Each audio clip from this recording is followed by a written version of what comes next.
The Consulting Success podcast is powered by the Clarity Coaching Program.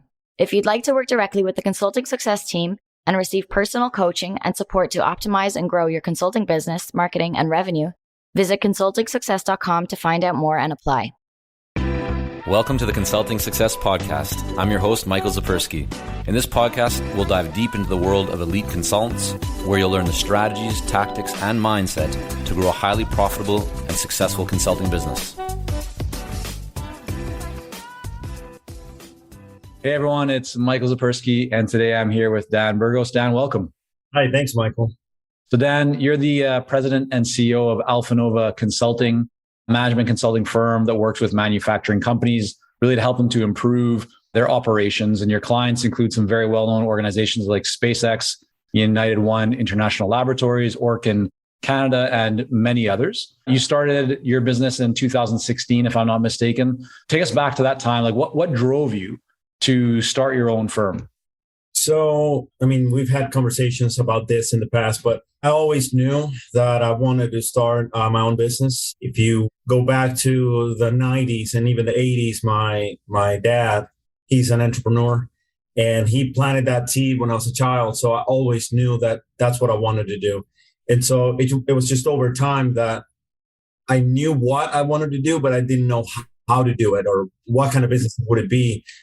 Until probably 2006 was when I was exposed to it. But fast forward to 2016, I was already planning on taking that step. But I guess it got accelerated as a lot of entrepreneurs where I was laid off of my job. And that's when I asked myself, am I going to go take another job that I don't want to take? Or am I going to really take a leap of faith and just jump in and do what I really want to do?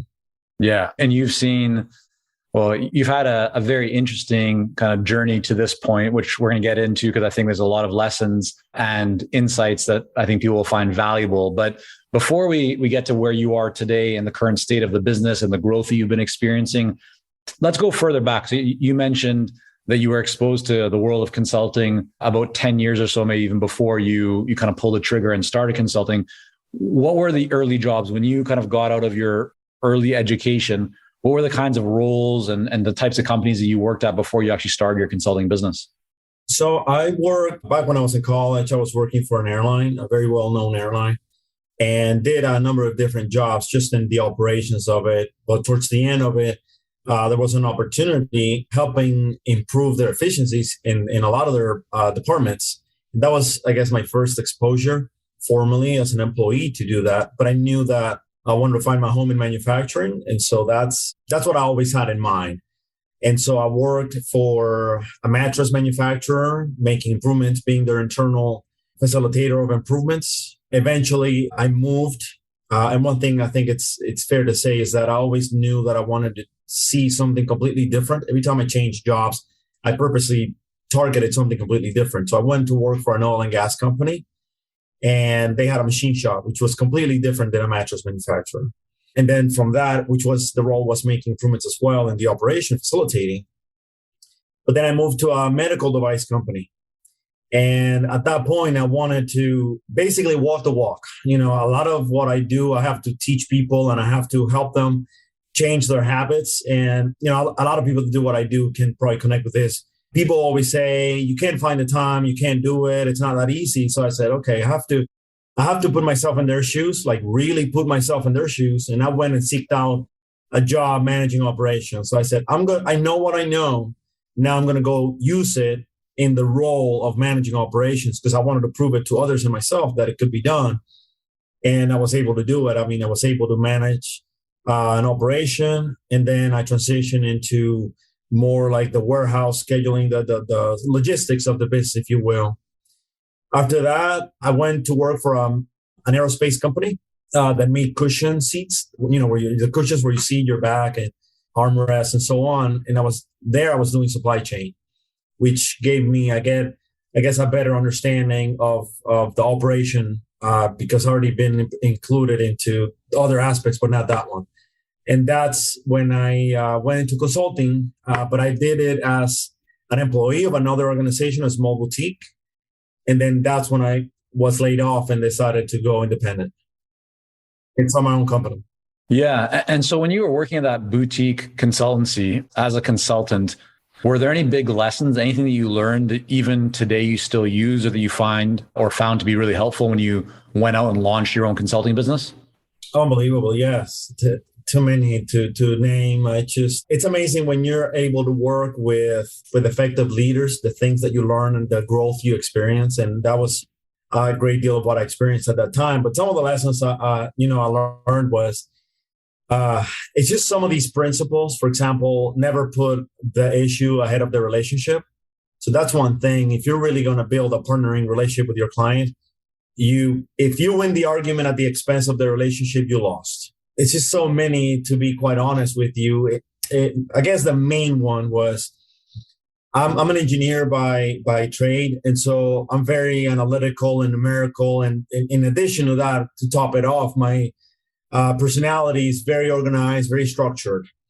And so I was all about numbers and processes and all those things. And in the company that I worked, I was exposed to more. You have to also deal with the people aspect of things, having the right people in the right place, developing the right culture, and just empowering people, which I think it's to this day a gap in a lot of manufacturers, and also in terms of the focus of a lot of my colleagues, where everybody's so technically oriented, and that we end up neglecting the people side. And so that has influenced me so much that I said I have to make an approach that addresses both aspects of business.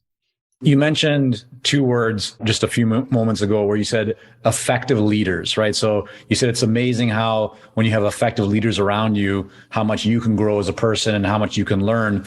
I think many of our listeners are wanting to become more effective leaders. Some already have a very sizable team. Others might have a few people on their team, and others might just be thinking about making their first few hires, whether that is a part-time contractor, freelancer, but they're thinking about how can they increase their capacity. And I want to talk to you more about that in a few minutes, Dan, because you've been going through this yourself as your business has been growing. But when you said effective leaders, what did you mean? Like for the people that you worked with, what for you was most effective about them? Or what do you still remember today that either inspired you, motivated you, or just made you actually think like, yeah, this person is an effective leader? What did that look like? I don't know that I can answer that just from the top of my mind entirely, but I'll give it a shot. So to me I think a lot of leaders see themselves, just because they have a leader title, that whatever employees or resources they have, they feel it's just a tool for them to accomplish something. But in reality, when you're a leader, you're there to support other people. So you hear, I guess the closest thing I've heard to it, it's becoming a servant leader. So in other words, when I work with someone that it's under my leadership, in reality, in my mind, I'm here to support that person to be successful. I'm not, I can tell them what the direction is, but let them figure out the hows. As long as we define what those boundaries are and we're in agreement in the outcome or the result, I let people have free reign as to how they want to go about it, as long as they accomplish that. And so a lot of times as leaders, we get so prescriptive and we get so caught up on the hows, when in reality, that's part of the growth that people can experience by being unleashed to go through the experiences that are going to help them grow while they figure out the hows. Another aspect of it was I learned about coaching quite a bit. And a lot of people say they coach, but to me, coaching it's just a process in itself. It's helping people have that self-discovery of the answers, that because it's a process of asking questions so that people find themselves the answers. And what I learned very strongly was that there's a very significant difference between me telling you the answer versus me helping you find the answer by yourself. Right. Yeah. Those are some of the things that to me make an effective leader. Yeah, and I think those are great points, really important, and something that many of us here can take away or look at how we could just apply even better to what we're currently doing. So tell me about the work that you're doing right now. I mean, you're working with manufacturers, you're helping them to identify waste or inefficiencies and help them to create greater efficiency, more profitability, productivity, performance. What would you say is one of the most common mistakes that you see your client organizations making? And I wonder if there's any connection or, connection point to consulting businesses. But first of all, in terms of where you're helping your clients the most and where they see the greatest mistake, let's just start with that. What are maybe one or two of the most common mistakes that you see your clients having that you're brought in to help with? A lot of times I find that leaders are promoted because of their prowess, if you will, at some technical aspect of the business. And I think a lot of leaders don't or fail to recognize that leadership ability and technical ability are two very different things. So I see some people that are promoted, you're a really good worker, and therefore you're going to be a great leader of all the people that do this work. When in reality, that's not always the case. You can be an amazing at anything. I mean, you can just give an example. Michael Jordan is probably, arguably the best basketball player. And if you go ask him, I've heard of interviews, why did you ever not go into coaching? And he said, I don't have the patience. So he recognized himself that he doesn't have some of the qualities that leaders need to have to be able to help a team be successful. And so that's one of the mistakes I see, that we put so little, unfortunately, a lot of leaders do, put so little emphasis on the leadership skills. And they just think that because you're good at something, you're going to be successful at leading others that do those same tasks. And then how does that trickle down? So what would be the visible kind of result or outcome of that lack of leadership or lack of right person in the right seat that you're actually brought in to fix? Like, just give us a few ideas, or what are the most common kind of issues that your ideal clients are dealing with because of that lack of leadership? So I like acronyms quite a bit. And one of the acronyms that I learned from I made up as I was learning from a colleague was TCR. And I call it trust, credibility, and respect. So if you're a leader and you're not effective at earning or building trust, credibility, and respect with your subordinates, what you're going to see is that you're going to create unnecessary conflict.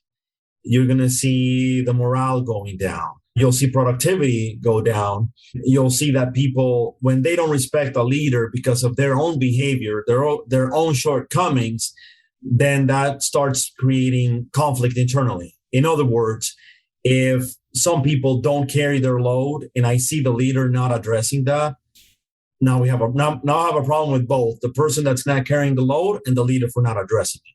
And that just perpetuates depending on the behavior that the leader, displays. And do you think that most of your clients and just the market in general, that they're thinking to themselves, yeah, we have a leadership problem, we have a coaching problem? Or is the issue in their mind more on our productivity is really low, we're missing deadlines, there's a lot of waste, our profitability has really decreased? Where are they thinking? Are they thinking more about like the leadership soft kind of skills, or are they thinking more about the numbers in terms of when they're looking at you in the marketplace, what's top of mind for those clients? Yeah, definitely the numbers. The leadership side typically becomes a layer within the top layer, which is the results, right? Orders being laid, machines reliability, quality problems, all the problems that manufacturers deal on a daily basis. But a lot of times they know these issues. And I guess the underlying and then the root cause is these leaders not addressing these problems and not getting to the root cause or addressing if there's employees that are causing this, or if there's something systematic in the business that causes these. Is that something that I'm wondering how you've taken that information and use it in your own marketing and messaging, Dan, right? Because I think a lot of consultants might lead with the messaging around leadership, around coaching, around, the leader and kind of, team member type of message, since that's, I think, at the core of a lot of work that you do. But it sounds like that's not what the marketplace is actively searching for, even though that's what's going to make the big difference. So what have you learned in terms of how you convey and communicate your work, your expertise?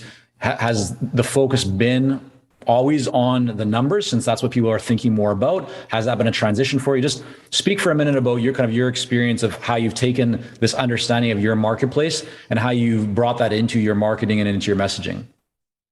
Yeah, definitely made that mistake initially, knowing or thinking that I knew what would be top of mind to clients. I led with the leadership aspect of things and just what I believe to be the core of a lot of the problems. But what I found was that that was not resonating with the marketplace. And so I guess it was a tough lesson or a hard learned lesson that buyers and people leading these organizations are looking for the results, the outcome. And that's just been, very clear. They're looking for profitability or some other result. It could be also operational. And I guess what I've learned or the takeaway was that I had to shift my messaging, my target, and how I communicated to the marketplace, because it was just misaligned and they weren't connecting the messaging that I was saying as the root cause of the results. And so I had to shift my messaging to the results.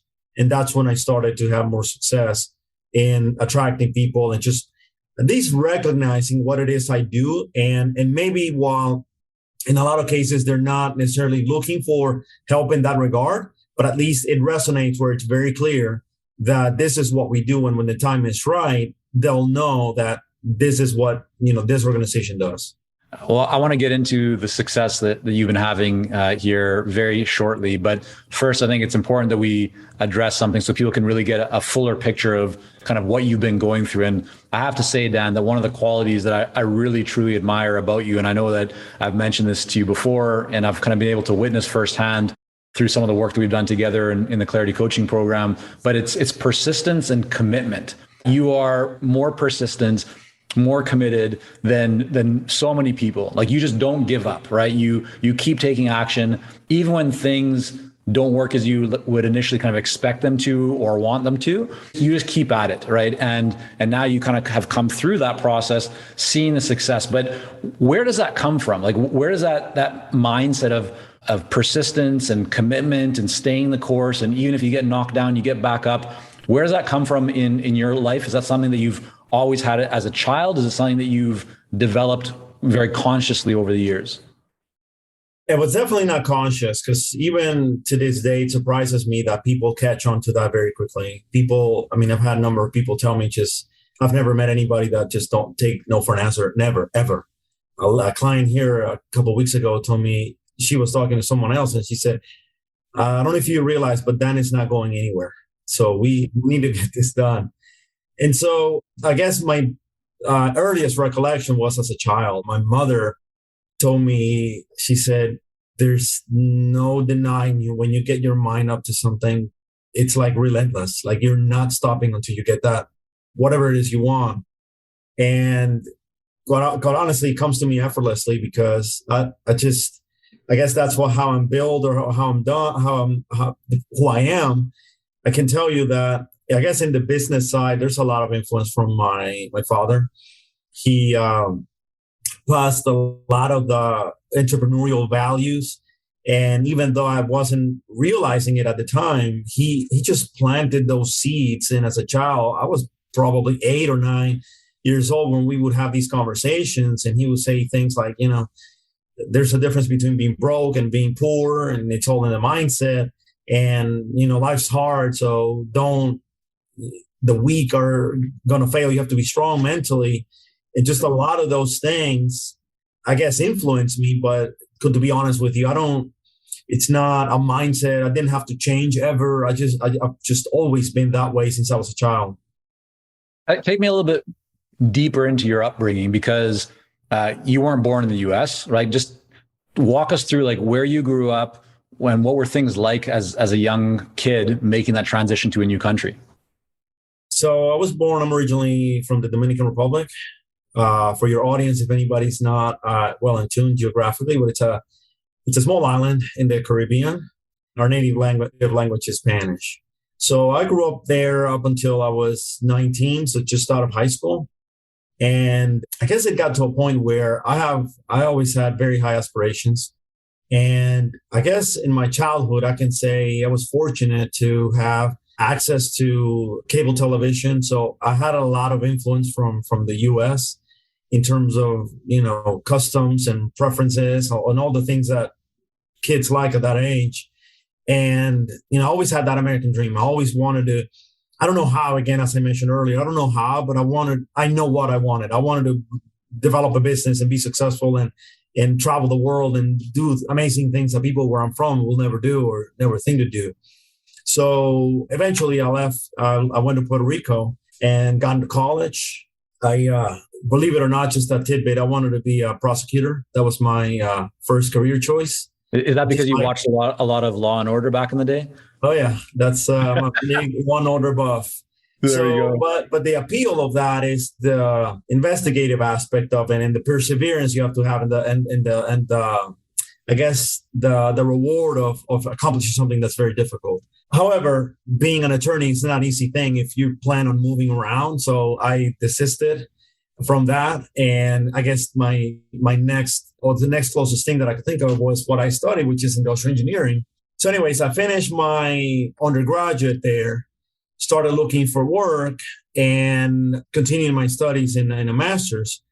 And eventually, I guess I felt just like I did in the Dominican Republic that I said, I don't think I'm going to accomplish what I want to accomplish here. So I need to find a different place, a bigger place, or a place that has the things that I'm looking for. And at the time I was working for an airline, as I mentioned, and had an opportunity to keep my employment with that company and still change. And so I decided to move to the US, to the mainland. And that's when I got exposed to manufacturing and all those things. But just a little bit going back to my childhood, I mean, I guess I'm fortunate beyond just having access to those things, but I had a very, I guess, privileged childhood, you can say. I had access to playing sports and just have a lot of the things that children these days don't practice when it comes to sports. My parents enrolled me in English classes when I was a child. And so I was learning English as I was, completing my high school studies. So I had a lot of things that really to this day, I have a benefit to communicate, to understand and connect with people that are completely different background. While we work with a lot of seasoned and experienced consultants here at Consulting Success, I'm often contacted by new early stage consultants. Invariably, the question I'm asked is, what are the steps I should take to become a successful consultant and grow my consulting business to my first 6 figures per year? Well, I'm excited to announce that we've opened the doors for our Momentum program. This is our most popular program for early stage consultants, and it has helped almost 1,000 consultants to start, run, and grow successful consulting businesses. It gives you the step-by-step plan to help you with your messaging, your fees, and pricing strategies, how to win more proposals, how to go to market more effectively, developing a marketing system to generate leads consistently, and so much more. And right now, until September the 19th, you can sign up for Momentum and get 50% off the regular price by going to consultingsuccess.com/audio. That's consultingsuccess.com/audio, AUDIO. Only 100 spots are available to join Momentum and get 50% off. This deal is only available until September the 19th or until all 100 spots are gone. We won't be opening up new spots in this program for several months, so don't wait. Go to consultingsuccess.com/audio. That's consultingsuccess.com/audio, AUDIO.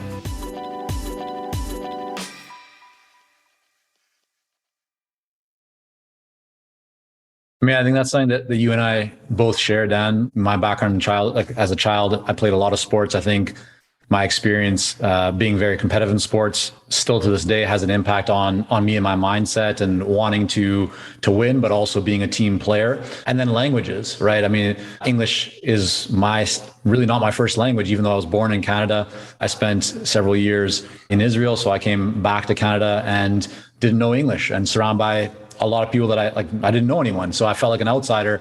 But I think that my success, and again, what I've experienced, I can also trace that to like a wealth of experiences relating to language. Because then later on, I went to Japan and opened up, a branch office for our business over there, and just had some really wonderful experiences. And I could trace that also back to language, right? So I think languages and sports, these kind of two things together really open up so much possibility in our world. So it's nice to hear you say that, because I certainly share those same things. So let's fast forward a little bit more to current day, because all this persistence and commitment and all the hard work that you put in, as you mentioned, it hasn't always been where it is today, but you've really started to see demand increase for your services to the point that you've been booked pretty solidly for several months or maybe even longer at this point. What are a couple of things, if you had to like really kind of narrow in and identify a couple of things that you feel had the biggest kind of impact or create the level of success that you've been experiencing, what would you say those things are that you would kind of say, yeah, this definitely was really helpful in getting me to the place that I am here today, or I did these things and they had the biggest result? I can think of three right off the bat. So one is getting clear on your ideal clients, that you have to have that. Otherwise, I tried for years without that and I didn't get anywhere. Just elaborate on that, because I think that's you're hitting on a really important point that people should hear, and I don't want to gloss over it. So you said for many years you weren't really clear around your ideal client. Just talk for a minute about that. Like what were things like before, and then what are they like today? So, for example, in the past, I've had experience working with a number of industries. So I've worked with, warehousing. I've worked with services, oil and gas, higher education. And so I guess I was always of the mindset that the larger we throw the proverbial fishing net, that the more opportunities will come our way. And unfortunately, even though I read it in a number of places, including your content, I guess I was stubborn enough to never follow that advice. But come to find out, the more focused you are, the more opportunities come your way. And so, of course, narrowed down the focus to manufacturing, which is my passion. I just enjoy working with manufacturers more than anything else. And so doing that, it just helps you zero in and draw attention to who the client is. Because when you put out a message and you say businesses, and people are thinking, okay, businesses, you're not talking to me. But if you say manufacturers, you think, oh, okay, that sounds like me. That's interesting. Totally. So that was a big one. Okay, so that's number one. Yeah, what's number two? I'll skip one, but because I really want to get this one in.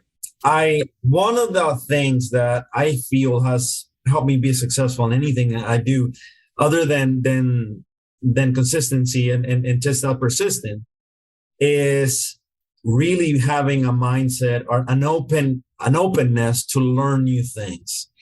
So for me, getting on a phone and doing outreach and doing those things used to be like the end of the world. Like I would just do anything I could to avoid doing that. I would just stall. And these days it's like nothing. Like to me, it's like, I just have to get this done. Let's get it done. And if, I hear a lot of people say, yes, I agree that when I hear people, you have to play to your strengths.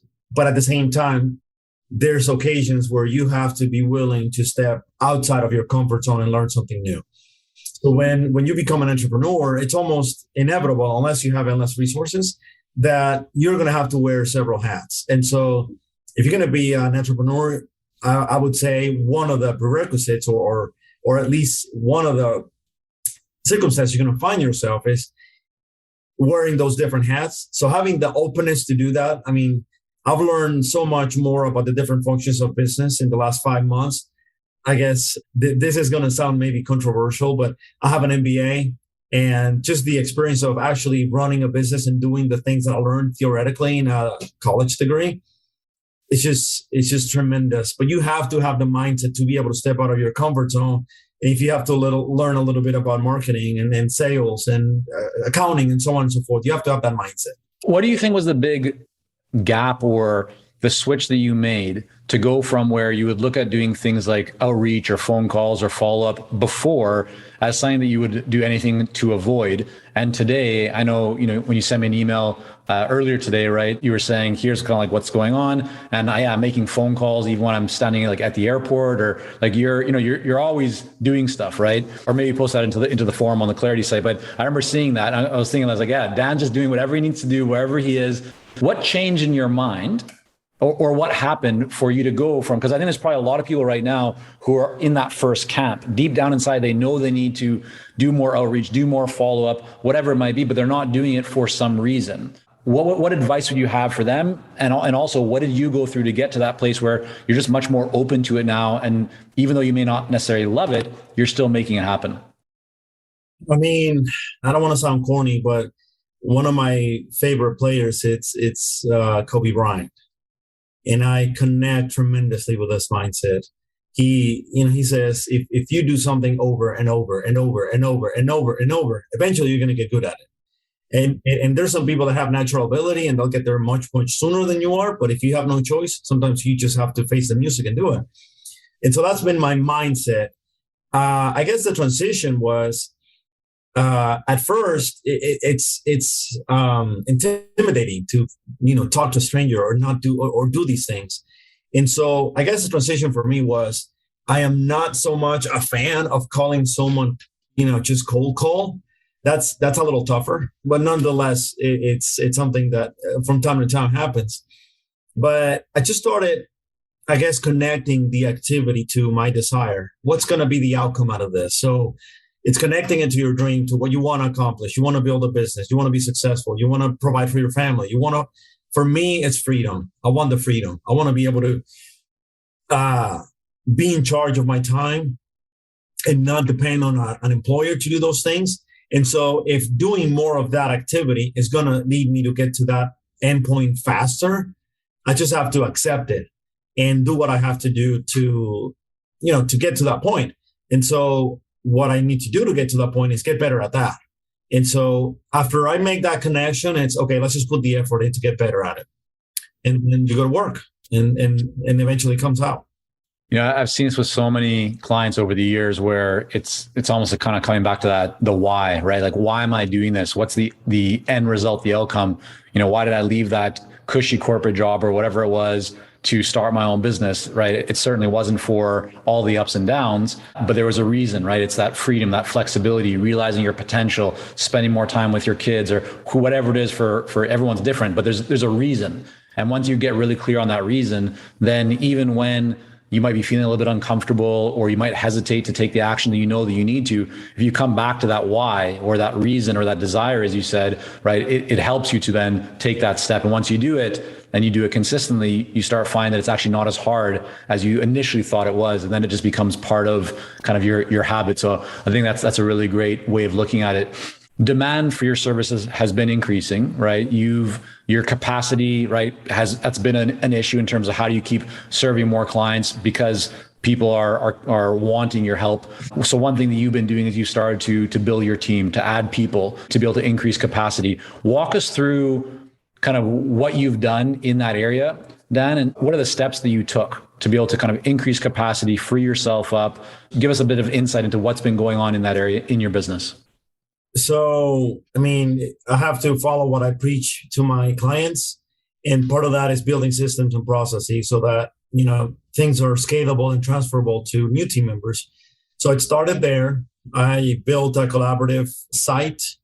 And the first step or the first team member was bringing in an assistant that helps with the administrative side of the business. And I guess the process of doing that was just managing it myself. Now I've heard some people say, I just want someone to do it for me and just bring the people. But again, it's not willingness to step out of your comfort zone and just, get into recruiting and interviewing and screening and all those things. So it's been an in-house process to do that. But I do have an assistant now, and she does great work for us. And she runs a lot of the back end. And the next step is to start adding consultants to help with delivery. And so that's where we're at now. We've had a couple of postings out there, and we're in the process of finding candidates that suit and fit with our culture and with what we're looking to deliver to our clients. Did you feel any hesitation with the idea initially of like bringing on an assistant, bringing on additional consultants? A lot of people do. And so I'm wondering, is that something that you felt some hesitation around? And if so, why do you think you did? Yeah, definitely. Initially, the concern was, we're early in our journey. We're not, I wouldn't consider ourselves just established to the point where revenue is so predictable that, you can start building a big team. So when we were at that stage to add the first team member was, I'm concerned of bringing a team member in and then not be able to, support that. And so that was the main hesitation. And so I guess we that's one more hurdle you have to get through mentally and say, look, if I don't add more people, I'm up to capacity. I'm never going to get past this because I've been there before. And trying to do it all by myself, it's one of the two things fails, either, project or work delivery or just business development. So it's too tough for one person to do if you want to grow if you want to grow into a business. Now, if you want to remain as a one person company, then maybe that works. But if you want to expand, then it's very difficult. Was there something that happened or shifted you to accept that, okay, if I want to be able to actually grow capacity and therefore be able to grow revenues as well, and therefore have the additional profit to invest more and more into building systems and team, I have to go for this? Like, was there one thing that got you to overcome that hesitation that you had, or what finally kind of triggered it for you? I guess I have 2 or 3 words. It's you and your teachings. It was, in one of our sessions, you pointed those things out, and I just mentally, I went back to that place where I was fully booked and I was unable to keep up with business development. And so when these projects ended, I didn't have the continued work because, as you know, consulting projects have a beginning, have an end. And so if you don't work on continuing to find the next work, it dries up. And so when I made that connection, I went back, I had that flashback. I said, yeah, this is a step we need to start taking, because otherwise we're going to be in that place again. Then your schedule is very busy. All right. I mean, I think right now you're in a hotel room, right, working with a client, if I'm not mistaken. You're very, you're all over the place, flying, seeing clients, spending as much time as you can with your family, a lot going on. What's one thing that you do every day that you really feel plays like a big role in your overall productivity and performance? It could be health related, mindset related. It could be business. Just when I say that, what comes to mind for you? Like, yeah, this is one thing that I have to do every day. It's a habit for me, and I know it has a big impact on my productivity and my overall performance. I would say it's 2 things, and they happen at the same time. So one is exercise. I wake up very early and exercise just about every morning. For everyone who's wondering, because does that mean you're up at 7, Dan, or what does early mean for you? Wake up at 4 a.m. just about every day, 4:30, and sometimes, depending on what's happening, even at 3. Why do you do that? Because I know now some people will be going like, this guy's crazy. Why is he getting up at 4 a.m.? So take us into the mindset of Dan Burgos. Why are you getting up at 4 a.m. every day? Because that's when I can fit it in. And so that's another aspect that I'm working on, trying to go beyond just being an amateur, or not an amateur, but more of a dedicated athlete. And so again, because my schedule is so busy, and, when you ask people, why don't you exercise? Because I can't find the time. Well, for me, I just take out that excuse and I say, okay, when do I have time to do it? And when can I fit it in? And what do I need to do to make that happen? And that's how it happens. That's such a powerful idea and point that you just shared, and it could be applied in so many different ways. I would encourage everyone who's with us right now to just think about, where are you making an excuse? Like, we all make excuses, right? And maybe we don't call them excuses because that sounds negative, but we all find reasons not to do something that we know that we need to do, whether it's exercising more, eating healthier, spending more time with somebody, doing the things that aren't as comfortable in our business that we know that we need to do. Identify that whatever the reason or excuse that you're making is, right? And then just ask that question that Dan just asked, like, okay, how can I find time? What do I need to do to make it happen? Even though I can say that I don't have time, well, what do I need to shift? What can I create? And I find it always interesting to see, you can look at very successful people who have very, very busy schedules, or their output is tremendous, right? Maybe they're writing books, they're speaking, they're working with clients, they're traveling the world, whatever it may be. There's a lot going on. And yet we all have the same amount of time available in every day, right? Yes, you might have kids. Yes, you might be taking care of elderly parents. Yes, you might be whatever. We can all create our own situations. But here we have someone who's getting up at 4 a.m., right, to fit it in. And I think that's also because, just to add a bit of kind of clarification, you're not doing just a 20-minute light workout. The other thing that you have going on is you're training to really, for bodybuilding. You're training at a whole different level. So this is almost like another business that you're running. It's not a business, but it's another real initiative. And so it takes a real focus. But I think that's tremendous that you're doing. Any other habit that you have aside from the daily exercise, Dan, that stands out for you? Yeah, I try to start watching some video or listening to something that either, makes me laugh, inspires me, or educates me. Good. Fantastic. Before wrapping up, what are one or two of the most influential books you've read? Influential books. Wow, that's a tough one. Could be fiction, nonfiction, but just one or two books that stand out for you. I wish I had thought about that more. I wish I had thought about that. See, I try and make it a little easier because oftentimes people ask me, Michael, what's one book? I'm like, you can't ask me one book, because if you're in the office with me right now, you look behind and you see that I read a lot of books, and I can't just name one. So I'm trying to make it a little bit easier, like one or two or three books.